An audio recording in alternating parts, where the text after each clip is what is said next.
এই দ্রব্যমূল্য বাজারে এখনও 2 টাকায় মেলে তেলে ভাজা আলু, বেগুন, লঙ্কা, ফুলুরি।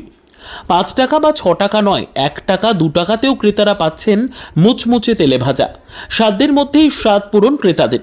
তাই অন্যান্য দোকান ছেড়ে এই দোকানে ক্রেতারা ভিড় জমান তেলে ভাজা কিনতে। নদিয়ার রানাঘাটের বাসিন্দা তাপস কুণ্ডু প্রায় 1.5 বছর ধরে রানাঘাট শহরের চৌমাথা ফুটপাতের দ্বারে বাবার অসুস্থতার পর এই দোকানের দায়িত্বে নেন। এই দোকানেই বাবা দীর্ঘদিন 1 টাকায় আলুর চপ, বেগুনি, লঙ্কার চপ ও ফুলুরি ক্রেতাদের দিয়েছেন।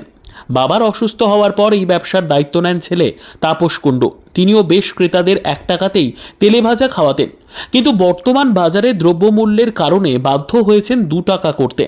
তবে এখনও 1 টাকায় পাওয়া যায় ফুলুরি, এছাড়াও আলুর চপ, বেগুনি, লঙ্কার চপ 2 টাকা। তেলে ভাজা বিক্রেতা তাপস কুণ্ডু বলেন, আমাদের এই দোকানের বয়স প্রায় 50।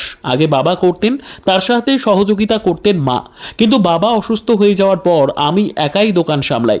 তবে তাপস কুণ্ডু পেশায় ছিলেন গাড়ি চালক। ব্যবসার হাল ধরতে এবং পরিবারের পাশে দাঁড়াতে পেশার পরিবর্তন করেছেন তিনি। তবে ক্রেতারাও খুশি 1 টাকা বা 2 টাকায় তেলে ভাজা পেয়ে। 2 টাকা। আগে কত করে বেচতেন আলুর চপ? আগে 1 টাকা। কবে থেকে দাম বেড়েছে আপনার? লকডাউনের পর থেকে।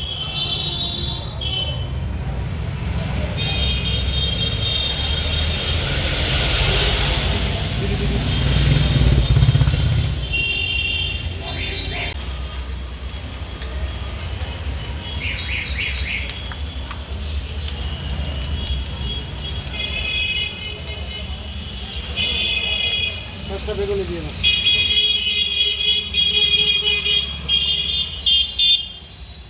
লকডাউনটা বলবো আপনি কত বছর ধরে করছেন এখানটায়? আমি এখন বর্তমানে 1.5 বছর হয়ে গেল। 25-50 বছরের জন্য 2 টাকা করে বিক্রি করে আপনার বস্তা হয়? পরিবার কতজন লোক রয়েছে আপনার? এখন বর্তমানে আমরা 3 জন আছি। বাবা আর স্ত্রী আমি।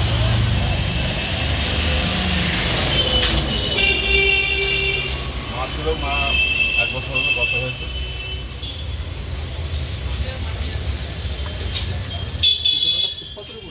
হ্যাঁ, কীভাবে সম্ভব? কোনোভাবে চলছে। এই তাছাড়া এখন যা বর্তমান বাজার, 2 টাকার চপ পেয়েছে, তাও নুন ভাত খাওয়ার সুযোগ এই দ্রব্যমূল্য বাজারে কী করে দিচ্ছেন? দিচ্ছে কোনো রকম। কত বছরের ব্যবসা এটা? মোটামুটি 25 থেকে 30 বছর। আর আগে কি করতেন আপনি? আগে গাড়ি চালাতাম, আর এখন এখন ওই বর্তমানে বাবার দোকানটা ঠেকাই, আর সকালের দিকে টোটো চালাই। কি আছে এখানে? আলুর চপ আছে 2 টাকা, বেগুনি 2 টাকা, লঙ্কার চপ 2 টাকা, ফুলুরি 1 টাকা। কী নাম আপনার? তাপস কুণ্ডু।